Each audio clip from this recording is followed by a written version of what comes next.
Olá pessoal, então agora a gente vai estar com a terceira parte da introdução de projeto com CLP, onde a gente vai ver agora e comentar sobre algumas novas tendências aí que estão aparecendo.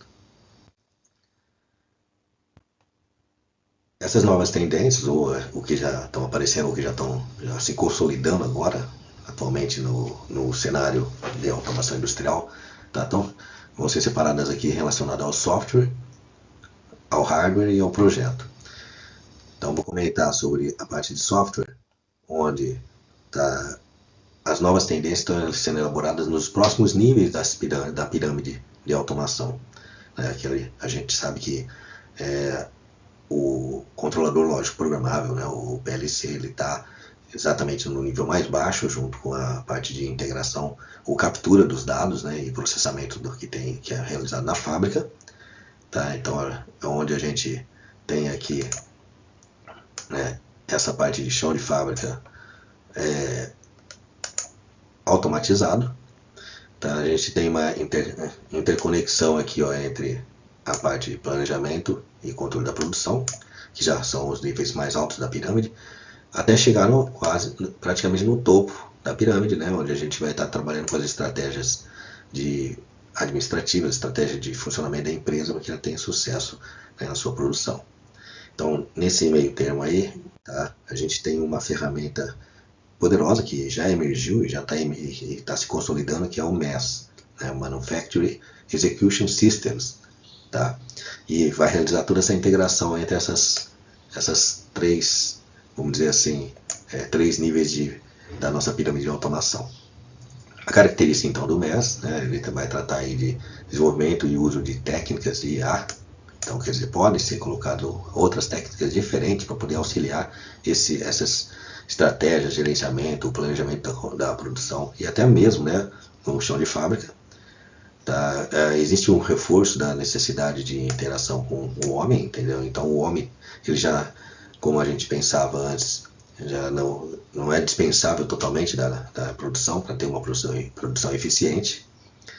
E uma das tendências também que tem se configurado aí seria a parte de interação com a empresa e a universidade, porque para chegar nesse ponto agora há uma necessidade muito grande de ter uma mão de obra mais qualificada. Então, conforme cresce essa complexidade de sistemas, a mão de obra começa a ser mais qualificada, sendo que a mão de obra mais braçal, ela costuma ser agora substituída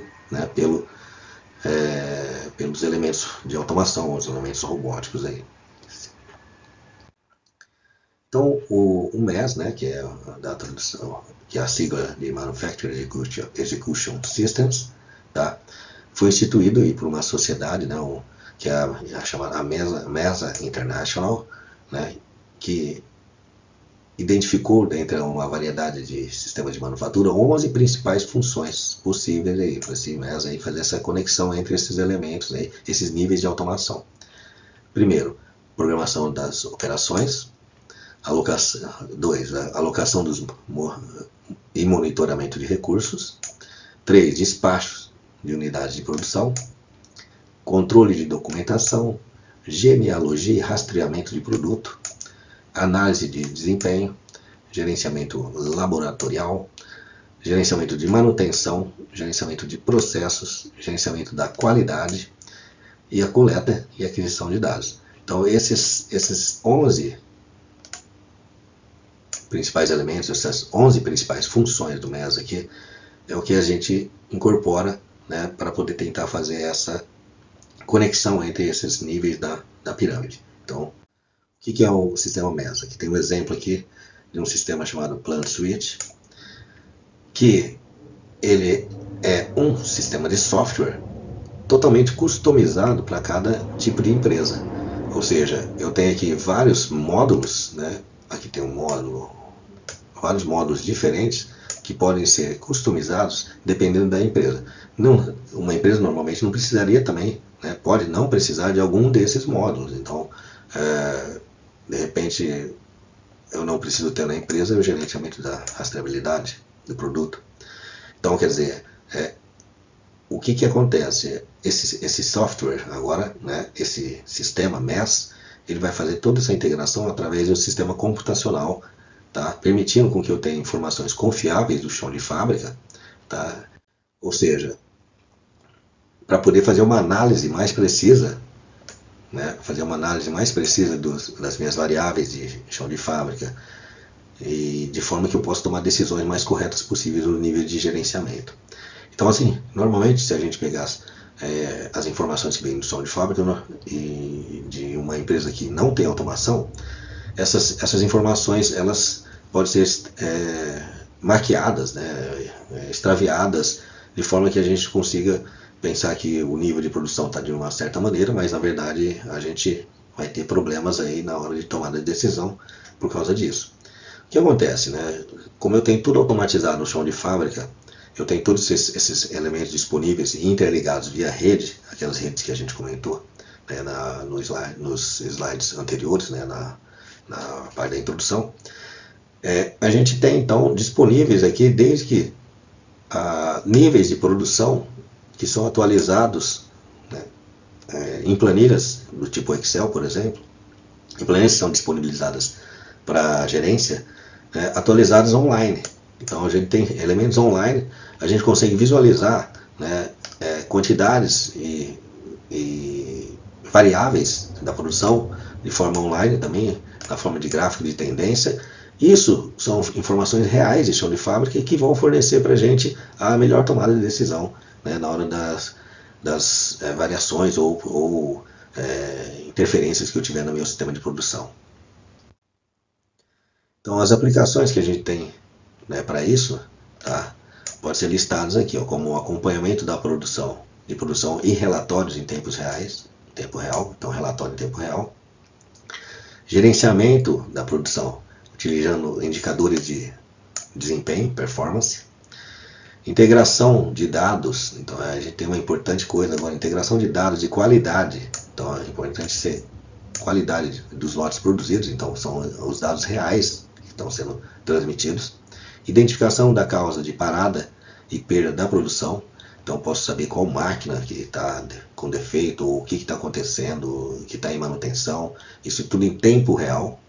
Então as causas de parada e perda de produção são localizadas e podem então assertivamente serem corrigidas. O cadastro de produtos, equipamentos, receitas, né, e especificações, então eu consigo deixar tudo documentado, tá? O meu modus operandi da minha produção. Assinaturas eletrônicas de gerenciamento de usuário, então eu tenho isso aqui também para poder hierarquizar, né, e permitir com que determinados atores na linha de produção, como os operadores, os engenheiros, o pessoal da manutenção, possa atuar de forma diferente, tá? E com responsabilidade de cada um dos seus lugares ali. Contabilização de consumo da produção, né, por ordem de produção. Análise de resultados por equipe de trabalho, então tem as análises de resultados. Redução de variabilidade e custos operacionais, então a automação permite que eu tenha então uma maior qualidade de produção. Análise estatística de qualidade e processo em tempo real, tá? E com os dados que vêm do chão de fábrica e o histórico da produção e sua rastreabilidade. Então essas são as várias aplicações que a gente tem e que estão baseadas naquelas 11 funções especificadas pela mesa, para que a gente consiga fazer essa integração dos níveis mais baixos da produção com os níveis mais altos, tá, permitindo com que as tomadas de decisões gerenciais, né, e até mesmo na parte do planejamento da produção sejam as mais acertadas possíveis. Então, sistemas que podem fazer isso, começam a aparecer, né, e alguns deles podem estar utilizando inteligência artificial, né, ou alguns elementos de inteligência artificial. Por exemplo, aqui tem a lógica fuzzy, né, a lógica difusa. Tá? Então, um sistema de empilhadeiras aqui pode ser, né, de gerenciamento de empilhadeiras pode ser implementado utilizando aqui uma lógica fuzzy. Tá? Então, eu vou ter aqui as entradas do sistema, um conversor escalar fuzzy, baseado nas regras que eu tenho. Eu tenho aqui a saída do meu determinado sistema para que ele possa atuar né, e eu estabelecer qual que vai ser o melhor desempenho de funcionamento desse gerenciamento de empilhadeiros aqui, por exemplo. Outro exemplo seria, né, um sistema de apoio à decisão para sequenciamento da produção. Então, esses elementos podiam estar integrando também, né, eu podia ter isso também, né, no meu sistema MES aí sendo especificado para que eu pudesse estar utilizando não só a parte de inteligência artificial, mas a sistemas de decisão, né? Então, alguns sistemas baseados em regras, tá, também poderiam ser utilizados. Então, aqui de sequenciamento da produção, então eu teria aqui as minhas entradas, uma máquina de inferência, né, com uma manipulação de um banco de conhecimento e um banco de dados. Então eu tenho aqui um banco de conhecimento e um banco de dados aqui para poder chegar numa saída adequada para meu planejamento da produção, para o meu gerenciamento da produção. Uma outra tendência que vem aparecendo é a parte de simulação, tá? E ela vem atraindo bastante interesse porque a técnica de simulação, né, que é baseada no tempo aqui, ela tende a adiantar, né, acelerar o tempo. E quando ela acelera o tempo, eu consigo estabelecer níveis de produção de um sistema produtivo, tá, a partir de certas condições IC. Então, e se essa máquina quebrasse, e se esse operador faltasse, e se eu tivesse uma falta de caminhões disponíveis, e assim por diante. Então eu posso ter isso daí e a simulação vai permitir com que eu acelere o tempo e veja os resultados finais, né, do meu sistema produtivo, permitindo com que eu também tenha algumas tomadas de decisões mais acertadas, né, na parte gerencial do meu processo. Então a simulação vem se tornando bastante importante. Então a gente tem vários fabricantes de software de simulação aí que aparecem aí. Tá? Então aqui tem um sistema que pode ser utilizado, né, com simulação. Então eu tenho aqui informações do status da planta, do PCP, da expedição, tá? E em cima de uma base de dados, né, onde eu tenho aqui todas as informações armazenadas, tá? Eu consigo estabelecer em função de certas diretrizes, né, ou seja, minhas estratégias e as regras aí, tá? Vários cenários podem ser simulados, para verificar qual que é a melhor opção, né, por exemplo, de planejamento da produção, nesse caso aqui. Tá? Então os resultados estão colocados aqui disponíveis e eles ficam para análise para escolher qual que é o melhor cenário em função daquelas situações, né, aquelas entradas que eu tenho no meu sistema. Então a simulação também ela é uma ferramenta muito útil, né, e já está se consolidando aí nas empresas de manufatura e até nas empresas de processo contínuo. Quanto ao hardware, a tendência no chão de fábrica seria de um sistema completamente autônomo, automático e flexível. Tá? Então, a ideia seria que a gente tivesse um sistema flexível de manufatura, né, que vai permitir uma produção de volumes variáveis, né, grandes volumes, né, por tipos diferentes de peças. Então, com um tipo diferente de peça. Tá? Isso aí seria o que a gente estaria pensando aqui, por exemplo, no FMS, no Sistema Flexível de Manufatura, que a gente apresentou para vocês na primeira parte da introdução. Um sistema desse, então, podia ter aqui um sistema de armazenamento, né, e disponibilização de peças, produtos, tá? Automático, e aí ele é baseado em empilhadeiras, sistema de posicionamento aqui, totalmente automático, robotizado. Tá? Posso usar robôs, empilhadeiras e assim por diante. As células de manufatura, então tem as células de manufatura, tá? Que vão permitir com que eu consiga ter uma flexibilidade maior de produção. Tá? E sistemas de manipulação com a entrada e a saída dos produtos, tá? De forma automática. Isso tudo sendo gerenciado de acordo com o FMS, né, com sistemas de sequência lógicos, utilizando inteligência artificial e assim por diante. Mas a tendência seria a gente ter um sistema totalmente automatizado, tá, que pudesse produzir sem, né, ou com a mínima interferência do homem. Tá? Em termos de hardware, os PACs, né, que seriam os controladores programáveis para automação, tá? Eles que são ferramentas agora que vão estar unindo a robustez do PLC, né, do CLP, né, com a funcionalidade do PC, né?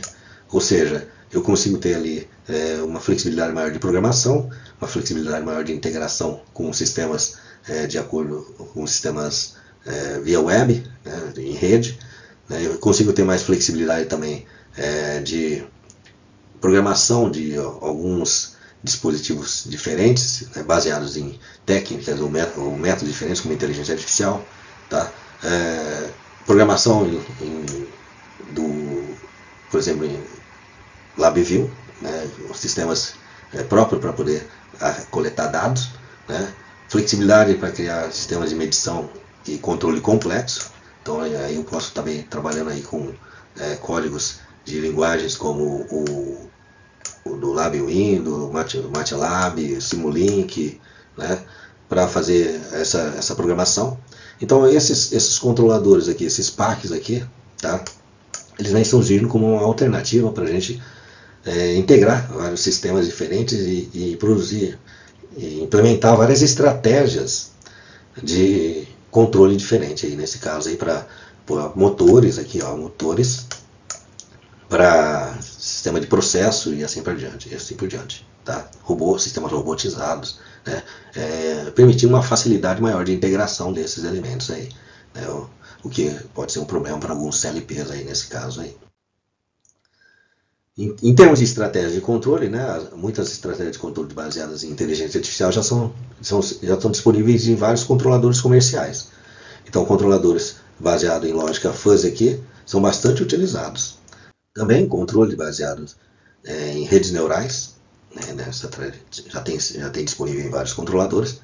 Então, quer dizer, além da estratégia PID que a gente utiliza, estratégias PID normais que a gente utiliza, a gente pode utilizar tanto em lógica fuzzy como em redes neurais e outras estratégias que já são disponíveis, né, já é uma realidade, né, em alguns controladores programáveis comerciais. Isso vai permitir que a gente tenha aí, né, futuramente já indústria 5.0 aí, onde a gente tem aí a interação muito grande, onde no ser humano em conjunto com o robô. Então essa nova geração, que seria essa indústria 5.0, que o pessoal está começando a vislumbrar agora aí, tá? Tenta integrar esses dois elementos da melhor maneira possível, usando todo esse arcabouço, né, de ferramentas que a gente tem disponível, né, assim como são os PACs, são os CNCs, né, os CNCs robóticos, a gente tem aí a inteligência artificial, tá, os sistemas em nuvem. Então todo esse arcabouço aí vai permitir que a gente passe para um novo nível agora aí, onde agora o homem, né, ele não é tão separado assim do sistema como nos níveis anteriores, tá, de automação industrial. E em relação ao projeto, a gente tem, né, que métodos de implantação ou de métodos de realização do projeto aí, tá, que diferem um pouco, né, em relação ao que a gente tinha anteriormente. Normalmente a gente tinha essa parte de especificação do hardware e do software, né, e já a implementação do modelo, né, do controlador lógico programável. Então já está implementando no controlador, né, no controlador lógico programável, no CLP. Tá?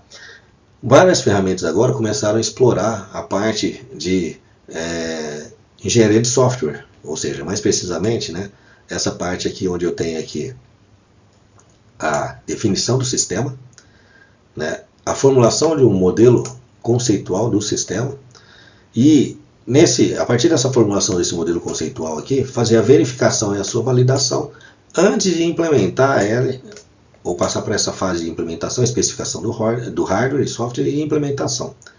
Tá? Então eu tenho aqui uma verificação e validação e daí eu consigo, nesse ciclo aqui, ó, estabelecer um sistema de controle que seja o mais acertado possível, né? Porque sem que eu tenha que fazer um retrabalho no futuro. Então essa seria agora as maiores tendências dos softwares que estão vindo junto com os controladores.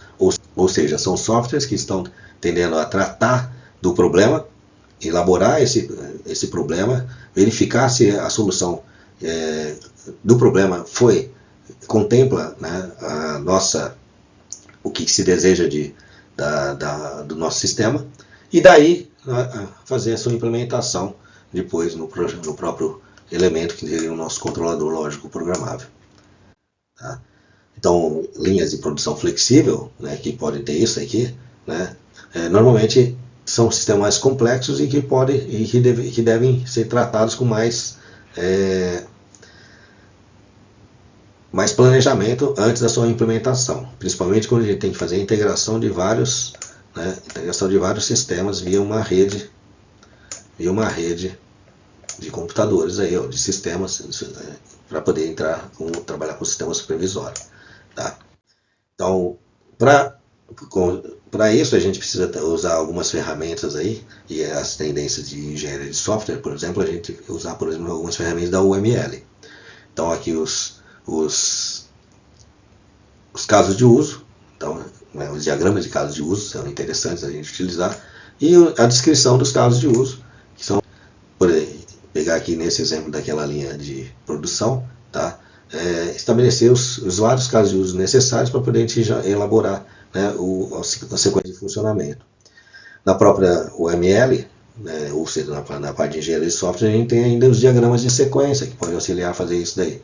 Então dá para ver toda a interação que eu tenho com o operador, né, o controlador do sistema, né, e os outros elementos. Então tem aqui como estabelecer uma sequência e os sinais que são trocados, né, aqui entre esses sistemas, para poder elaborar meu projeto, né, ou implantar minha automação industrial. Para isso, né, a gente pode utilizar, né, e a gente vai utilizar aqui, no caso aqui, as redes de Petri. Então, como eu comentei com vocês, a gente tem várias ferramentas de modelagem primitivas para sistemas sequenciais que são utilizados.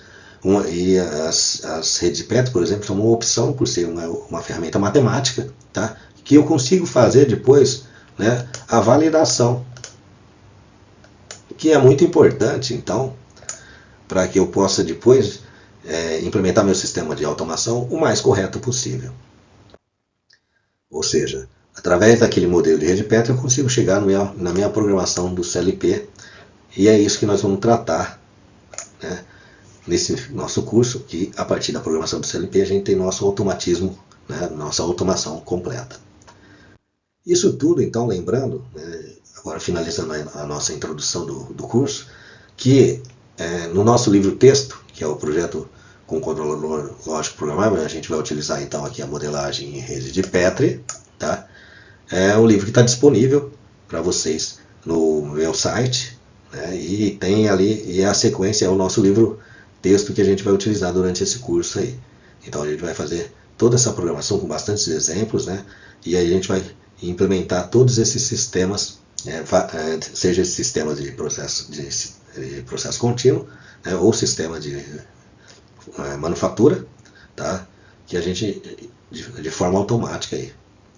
Então esse vai ser nosso objetivo nesse curso, ok, pessoal? Então por enquanto é só, até mais.